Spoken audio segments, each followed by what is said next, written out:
Cangshan is a fresh cutlery brand that launched in 2015 with 4 unique knife handle designs. From humble beginnings, the knife brand has passionately focused on great design, that perfect balance between forward-thinking aesthetics and practical, everyday function.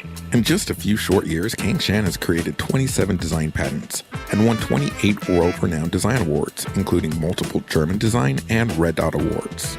Premier materials, exceptional manufacturing, and a large, dedicated quality control staff are the foundations of the phenomenal quality and value of Cangshan's professional caliber knives.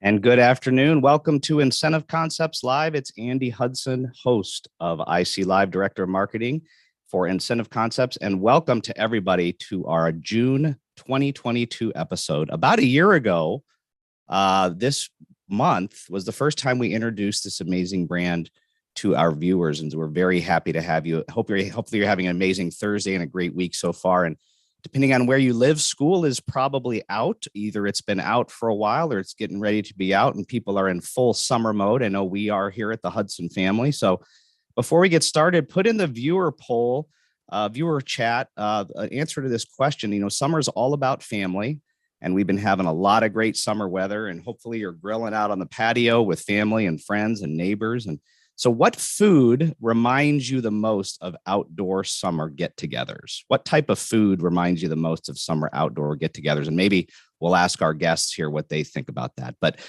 today's episode is called Everyone Has a Seat at the Table. Welcome to everyone. We're glad you're watching. And let's go ahead and bring on our special guest today. So from Cangshan, we have Todd Myers. And we also have our amazing Chef D Malfi. Good afternoon. How are you all? Let's make sure to unmute here so we can hear you.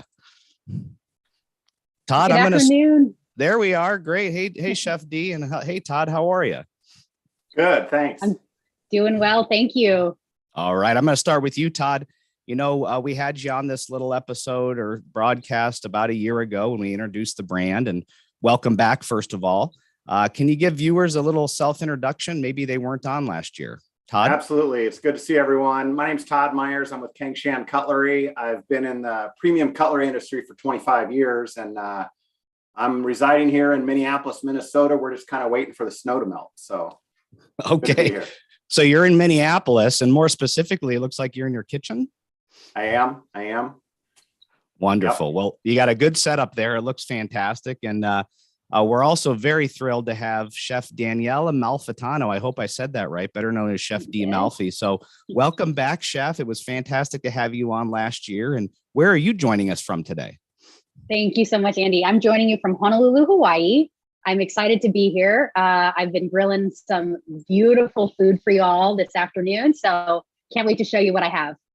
Wonderful. And maybe we can trade. I can come down to Honolulu. You can come to St. Louis for the summer. Or... Sounds great. Okay. Well, you're known as being a champion for plant-based cooking. And I want to understand what got you interested in plant-based cooking. And it seems like it might be a little intimidating. Maybe you can kind of shed some light on that whole process. Yeah, I love that you said that because it is intimidating for even me before I started, but for anyone. And I think for me, the journey was actually going through the process of becoming plant-based about 2 years ago. I've been a chef for 15 years and I love what I do. And I used to cook everything, right? I'm a classically French trained chef. So that required big meat and cheese and cream and fish and all of the animal proteins and animal foods that I used to love. And then I just one day, a couple of years ago, had this notion that I really should stop eating and using animals in that way. And I don't really know why it came to me, but it did. And in about 2-week period, I sort of reinvented my entire business model and the ethos of my kitchen to be plant-based. And I'm so glad I did because I got to realize that it's actually not hard at all. And through this, I created a community called Plant-Based Made Easy, helping people understand how you can actually incorporate more plant-based foods into your diet, either somewhat or all the way, and truly reap the benefits of this lifestyle because it's incredible. That's amazing. And I think we're going to put in the chat eventually where people can find information about you. Your YouTube channel would probably be a great place. And we just really appreciate you coming along. And so let's get right to it. I know Todd is watching here, but let's get right to it. What are you going to prepare for us today? Yeah, so I want really for you guys to just lean in with me. Today I'm going to be making what I like to call my watermelon steaks. This is such an easy recipe. So let me explain the simple ingredients you need. First of all, you need a watermelon, right? It's the beginning of summer. You can probably find it at the supermarket, but even better yet, try to get it at the farmer's market if you can. And I'll tell you why. Now, here's my watermelon here. You can see that it's, I cut already a piece off, but I want you to do this, cut a little piece off so that you have better control over your watermelon on a cutting board, right? And I want you to look at one thing. Do you see this yellow spot here? Andy, do you see that? I do, yeah. Yeah, so this is an indicator here that this watermelon is going to be not only super juicy, but super sweet. And how we know that is because it sits in the soil just like that. So it actually, that's where it sat on the soil. And that means everything else around it really got to cultivate its sugar content, that fructose content that we love so much, but also the water content, the juiciness. So this is a really perfect watermelon for this recipe. So I'm going to introduce the other ingredients because they are very minimal. You also want a little salt and pepper, of course. You also want some garlic mince. In my case, I actually prefer to use garlic powder because it's much easier and delicate in flavor, but it gives you that delicious garlic full body flavor, which is yummy. And then I like a liquid smoke. Now I'm using Wright's liquid smoke. It's hickory. The reason I like this brand in particular is because do you see that little designation here? It says non-GMO.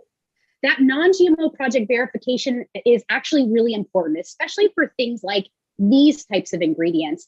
We really want to make sure we're not using any additives in our food if we can avoid it. And I know you might be thinking, oh, it's in everything. Well, the moment you start to incorporate a few kind of whole food or plant-based recipes into your diet, you'll realize that it's really simple to kind of mitigate all of those preservatives and start to fill your kitchen with things that are more natural, things that are preservative-free and less processed. And then the last couple of ingredients, it's your choice. Now, I have a soy sauce, balsamic olive oil mixture here, and it's the start of summer. So what I do is I make a little tiny mason jar just like this, and I keep it in my kitchen so that I can have this available anytime I want to actually grill up a piece of fruit, maybe some vegetables, whatever. But this is like my marinade, all right? So Andy, if you don't mind, can I get right into just preparing this steak for you? Yeah, let's do it. And hopefully you're going to use one of these beautiful knives to kind of get chopping here or cutting. I sure am. Today, I want to feature my favorite of the barbecue set. So you can see the knives are right here of this barbecue set. Before I go any further, the reason I love this set is because it also comes with an awesome case. This is great. So if you're doing outdoor grilling at the park, at the beach, maybe even in your backyard, put your barbecue set in this and carry it with you wherever you go. And you've got a party as long as you got some fire in a grill pan, right? All right. I'm going to use the 8-inch rocking chef's knife. That's this.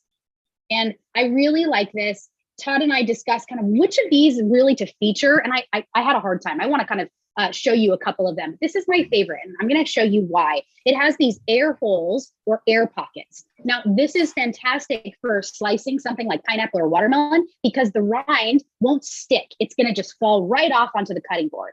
All right. So I'm going to show you here that I'm going to start to prep my steak. I'll show you how I do it. I already kind of have a little bit of a part of it missing so that it's nice and stable. So get a stable spot and get your palm right on the watermelon, and then just go ahead and slice off the ends. All right. So this is the rind. Now you can see I have a big bowl of rinds here. I'm going to keep these rinds because this is great for pickling. It's great to serve alongside your watermelon steak if you want. Really great quick pickle would be awesome. These would sit in the refrigerator and they're delicious. So now I'm going to get a large slice of steak, which is, I think, an inch or so. And there we go. So I have this now. This looks really great. Now I want to use my paring knife to actually remove the rind. Now you can try to remove the rind beforehand, but I prefer to do it this way because I actually want some of that green. It's going to hold up really nicely in our pan when we go to grill it up. All right. So I'm going to use my paring knife here. It's 3.5-inch paring knife. And what I'm just going to do is kind of pull the rind away. You don't have to try to make it round or anything like that. You don't have to hide the fact that it's watermelon. It is what it is. And I'm telling you, make this recipe and you are going to be a convert. You're going to love this watermelon steak. I promise. So that is our steak piece, right? So here we go. I'm going to make a quick marinade and then we'll stop for about 10 minutes until we're ready to actually fire it up. So I have my steak. I'm going to place it right down here in the marinade. But before I do, I'm going to just kind of like make sure, do I have all that rind off? I can use my paring knife at this point to kind of peel it away. but I want to keep some of this white or light green, because like I said, that's really going to be awesome to hold up the steak in the pan or on the grill. It sort of is kind of like a, just like a safe fail. If you try to get down to too much of the pink flesh, what ends up happening is you actually might, have a soggy steak or too soft of a steak. And you want to kind of mimic that steak feel, that really kind of juicy, thick steak feel. So I have a little bit of that. Danielle, I don't mean to interrupt you. It almost reminds me of grilling a piece of fish and you leave the skin on the fish and then you use that on top of the grill. Does that sound about right? That's exactly right. I love that you mentioned that. That's right. And it will help because just like fish, it's going to slide right off of the grill pan or the actual cooking surface. And I didn't get seedless. I like to get seeded watermelon because it's juicier and it's sweeter. And you might be thinking, well, why do you want a sweet watermelon for steak? It's not just sweet for sugar's sake, it's sweet for the balance of flavor. So I'll show you that we're about to use a lot of umami in the marinade. So into the bowl it goes. I'm going to actually add some salt and pepper first, because you have to.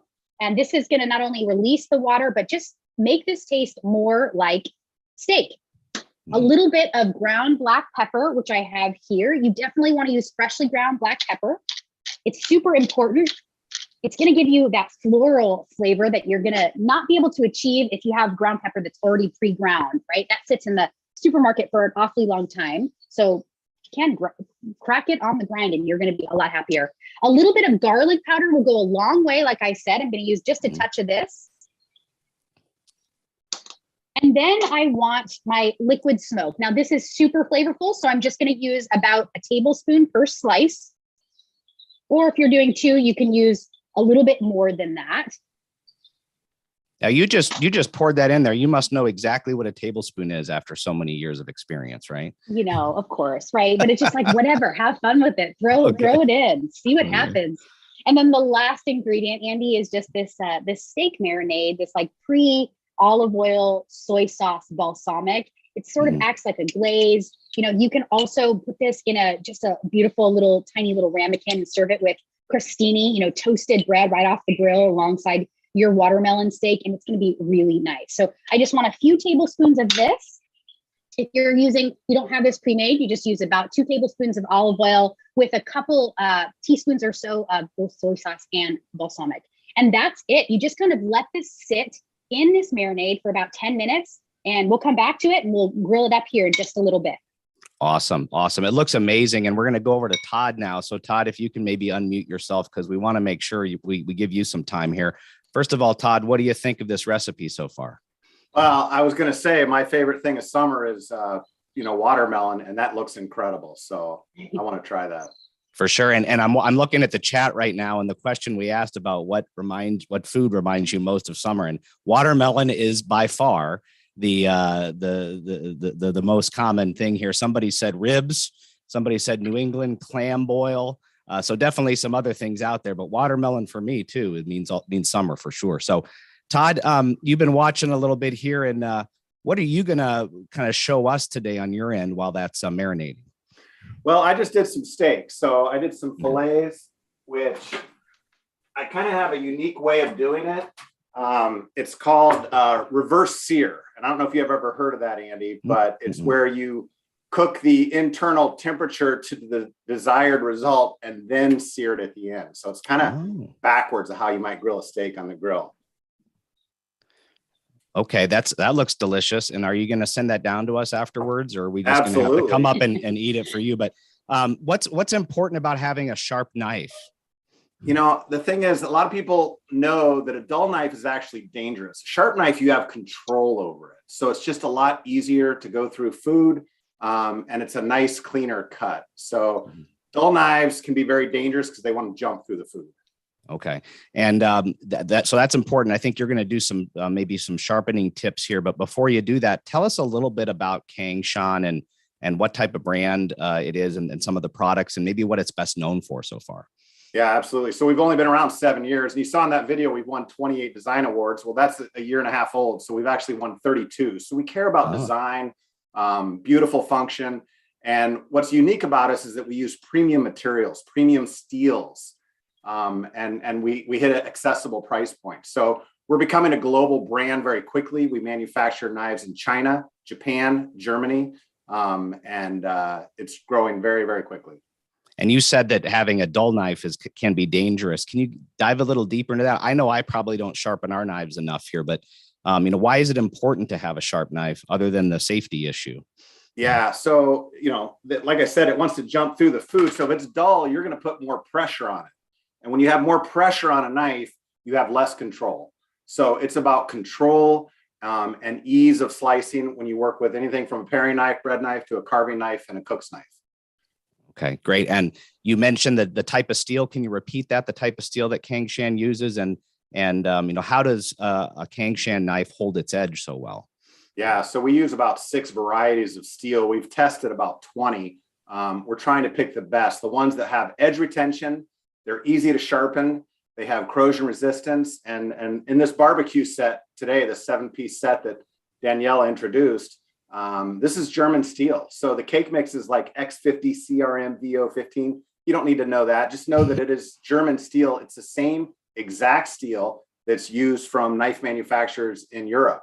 And what's great about German steel is you can get it hard enough that it holds an edge. It's easy to sharpen. And that's about 58 on the Rockwell hardness scale, 57, 58. And that's just a very solid hardness for knife.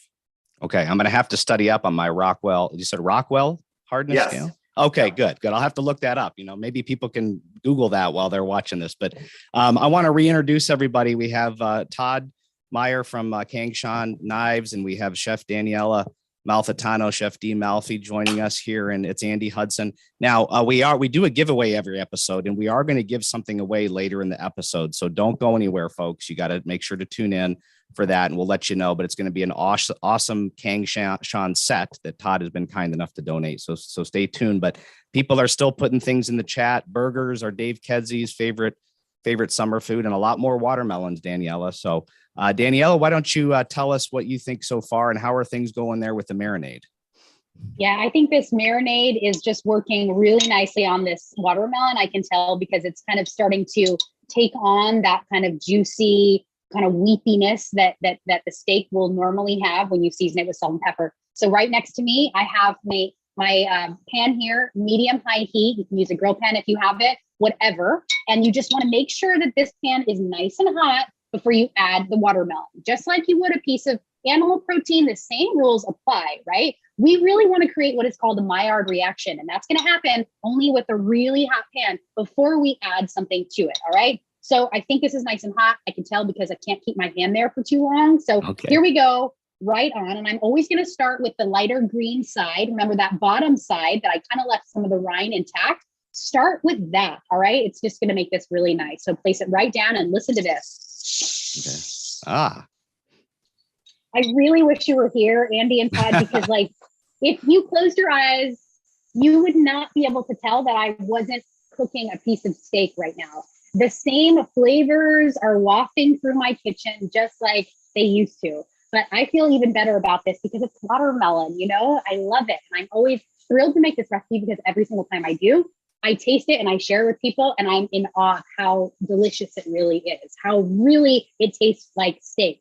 So it's amazing what plants can do for us, but really amazing what they do in the kitchen. Really fun for me to work and experiment with different ingredients in a new way. So this is just going to really be on the fire or hot pan or grill pan for about 2-3 minutes per side. It doesn't take that long. And you just want a really nice spatula or tongs to get it off, but you won't be able to release it until after a few minutes has passed. We really want to achieve, like I said, that Maillard reaction. That is really going to be like a nice caramelization on the surface. And this episode we called Everyone Has a Seat at the Table. So this is probably a good time to talk about that because Todd is cooking steak back in Minneapolis. You're cooking this awesome watermelon steak here. Let's talk about kind of how this accommodates people, whether they're meat eaters or vegetarians or vegans. Yeah, I think it's great that we're doing this and that's the topic of this event because it's so important now. I don't know if you have family members or friends that have dietary restrictions or requirements or just a lifestyle that may be different than yours. But we all still want to eat together, right? We all still, especially now, post-pandemic, we want to be together. We want to connect. And we don't want food to be a limiting factor of that. So I really enjoy this recipe because, like I said, it's kind of a showstopper, Andy. You're going to make this. I hope you make it this weekend, Andy. I really want you to try it. Todd, you too. I know you guys are steak, big meat guys, steak fans, but try this at least once and just really get into the flavor and the texture of what this plant will do when you add fire and you marinate it just like normal. It is really incredible. So I really want everyone to have access to clean eating, healthy food, and just making cooking easy again. I want you to feel really confident and competent in the kitchen. And that's not only for really great tools, like we have the Cangshan barbecue set here, but also just an awareness of what foods you're eating and what you're putting into your body and why it's important. I'll say one more thing about watermelon too, because I think it's valuable. I really like using watermelon for this steak recipe because this has so many amazing health properties. Some benefits is it helps you stay hydrated. I don't know if you know that, but eating water-rich foods or nutrient water-rich foods like cucumbers and pineapples and watermelons is actually going to keep you staying hydrated, and it's going to clear your skin and help you feel a lot healthier all over the biggest organ of your body, which happens to be our skin. It also is going to help you with anti-cancer benefits. It's also going to help with improving circulation, heart health, inflammation. It really decreases inflammation in the body. So it's got jam-packed with nutrients and health benefits, which is why I really like it. Excellent, So I'm excellent. back to the steak because I think I need to flip it now. Okay, why don't you go ahead and flip the steak? And while you're doing that, I'm going to come back to you, Todd. Do you have like a quick 30-second tip on sharpening knives? And maybe while you're doing that, you can talk about the different knives in this barbecue set that Daniella is using. Yeah, I would just say there's no such thing as a never need sharpened, almost. It's like a fine edge knife has little teeth. And as you use this knife over time, they're going to bend. So you want to realign that edge. And that's like if you're looking under a microscope. One of the best ways is just a honing steel. And you're trying to get to 15 to 20 degrees on that. And all you do is take the knife on that steel. You do that a few times, it restores the edge, it brings the edge back. So what happens is people get dull knives and then they're just unhappy with them. And you get a good knife like these Cangshan, we use different kinds of steel, but the German steel, that edge will last. If you maintain it like that on a regular basis, they'll stay sharp a long time. And how often should you sharpen, do you think, Todd? There's no magic number. I think people that do it every single time they use the knife on just a honing steel, that's fine. They're always going to have really sharp knives. For me personally, about every 3, 4, 5 times I've used the knife, I'll go hit it on a steel a few times. Okay, great. And before we turn back to Daniella, sure, so Chef D Malfi, tell us about the different pieces in this particular barbecue set. And then there's another set you have next to you there, it looks like.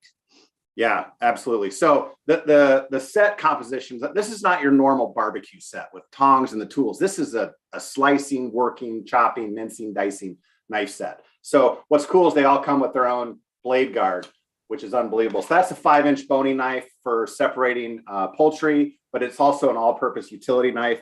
Daniella has used the paring knife, which any task that requires close control you want to use.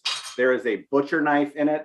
That is ideal in a barbecue set for separating large proteins. And then, of course, we mentioned the rocker chopper, mincing, dicing, chopping, fruits, vegetables, everything. This thing's beautiful for that. It's almost like a chef's knife Santoku combination. And then the last one is the big slicer. So this is great for slicing proteins. Long, thin, a little flexible to it. So, you can cut your Thanksgiving turkey, big roast, ham, and steak. Okay, great. We are good. Before you get to that other set, let's go back to Chef D Malfi there because I want to see how she's doing. And then we have a little surprise for everybody. But before we get back to you, Chef, head over to incentiveconcepts.com/BBQ set. Okay, so BBQ set, incentiveconcepts.com/BBQ set. We'll put that in the chat. And that's where you can enter to win one of these barbecue sets, courtesy of Todd. So thank you very much for donating that, Todd. Chef D, let's come back to you and look at this watermelon steak. Yeah, look at this. Take a look. We have this watermelon steak. It's looking great right here. I did one ahead of time just so that it could take time to sit and rest. So here is my finished product. I want you guys to just take this in with me. Look at how juicy and delicious this looks. And you definitely want to let this rest just like I did, just like you would do a big piece of beef or steak or chicken. Any of your proteins need to rest as well. That helps to recirculate the juices. So not everything is just falling out onto the cutting board. So I think that this is really ready to go. I'd love to show you how I slice it up, if I may. Go for it. use my barbecue fork here and just kind of get it just like you would a piece of protein. And do you see how easily this is like sliding through? This has been marinated. It's been seasoned well. It's got some time on the fire here. This is delicious. It's really mind blowing how yummy this is. And I'm gonna, I don't know about you, but I'm feeling a bit hungry. I just want to kind of separate this and show you when it's nice and separated. What does that look like? Tell me that doesn't look like filet, right? It looks exactly like it. I'm ready. It's really good. I'm going to get a little bite here because I have to know what this is like. Oh, gentlemen, you're really going to love this. Everyone here on the line, I really hope you try it too. This is going to be really popular among your family and friends. So I really hope that you guys take this recipe. I'm happy to provide it. Yes, please. And there you have it. Everyone has a seat at the table. Wonderful. Thank you so much, Chef D Malfi. And Todd, we're going to come back to you because I know we're getting close to the end here, but I think you maybe invited a special surprise guest. Yeah, I've invited the founder of Cangshan, Henry Liu. Oh, wonderful. Henry Liu, can you turn on your camera and take yourself off of mute? I believe he's here with us today. Let's see. Are you there, Henry? Good. How about you? All right. Well, thank you very much. You're the founder and president of Cangshan. Thank you for joining us today, taking out some of your busy schedule. Thank you. I'm not busy. I'm hungry. Chef, you made me hungry. Well, we really appreciate you joining us. Can you give viewers a little overview of yourself and maybe the company from your perspective? Yeah, Cangshan, as Todd said, we start almost 7 years ago. Still kind of baby company. My background is mechanical engineering. So when you talk about founder, sometimes when we talk about founder always like big mustache, old, 80 years old guy, right? Cangshan is very passionate at making something different. That's why we formed the company. That's why we keep going. That's why we have a lot of unique designs. Some of them are great. Some of them are crazy. But so far, I think we are good. Well, we appreciate you joining us. And I heard that maybe there's an exciting announcement about bringing Cangshan more to the US made soil. Can you tell us a little bit about that? Or yeah, it's I think it's our team. We keep going. We keep listening to the consumers. We have more and more feedback. Americans still want something made in USA, right? So I think it's kind of our team's mission. We have a great knives made globally, right, by all kind of great blacksmiths. But I think we want something happening here, so we made a kind of bold decision a couple of years ago, and we will make something here, in the next couple of years. Yeah. Wonderful. That's great. And I know people in our industry really appreciate products that are made in North America or in the United States. So thank you very much for that. And my last question is, are you hungry after watching Chef Daniella? Yeah, Daniella, no offensive. I prefer my lunchbox with the beautiful meat prepared by my beautiful wife. But I will try your watermelons. I think it looks great. Wonderful. Let's all try it this weekend. Let's head back over to Todd. I know we're getting close to the end here. Todd, you're going to demo real quick, slicing up that filet that you made there, I think. Yeah, absolutely. So, I'm going to use this long slicer. It's probably more knife than you need, but I will say with a longer slicing knife, it just makes the work that much easier. And I forgot to mention that this knife is forged also, these knives. So, it goes through it so quickly, and you can go really thin. Mm-hmm. That'd be good for like a sandwich with a little horseradish on it, maybe, don't you think? Yes. Yeah. Wonderful. So great knife. Big tools make light work. Okay. And then real fast, let's look at this other set over here that you have with a lighter wood box. Can you tell us a little bit about that? Yeah, this is an 8-piece presentation steak set. So these are stainless steak knives. They never need sharpening for a steak knife because they're serrated. And you know what? They're not just for steak. They're beautiful with your flatware for any serving. So we pull them out during the holidays. They're awesome on asparagus. You can put your butter on your bread. It's just a multi-purpose sharp knife, but it is called an 8-piece stainless steak set with a bamboo box, a magnetic lid. It's easy for storage, so you don't have to put it in your silverware drawer. Wonderful. And I think people in our industry would really appreciate that as a gift, as an employee recognition reward, or some other, recognition award for sure. So you all have been fantastic. I want to remind our viewers to go over to incentiveconcepts.com/BBQ set. The link is in the chat, and you can enter to win one of these amazing barbecue sets, courtesy of Cangshan and Todd Meyer. So Todd, thank you so very much. And Chef D Malfi, we love having you. I'm going to jump on a plane and head on down there as soon as possible, if that's okay with you. I will welcome you with open arms. All right. And Henry, so kind of you to join us. Thank you very much. It was very nice to meet you, and we appreciate it. So folks, that concludes today's episode. Next month, July 14th, we are going to have an episode called Get Ready for ASI Chicago Show, ASI Show Chicago. And Andy Cohen, not the Andy Cohen we all know, but VP from the Advertising Specialty Institute, is going to join us. So tune in on July 14th for that, 2:30 Eastern, 1:30 Central on incentiveconcepts.com/live. Again, shout out to all of our guests. Thank you all. This was fantastic. I'm going to cook up that watermelon right away.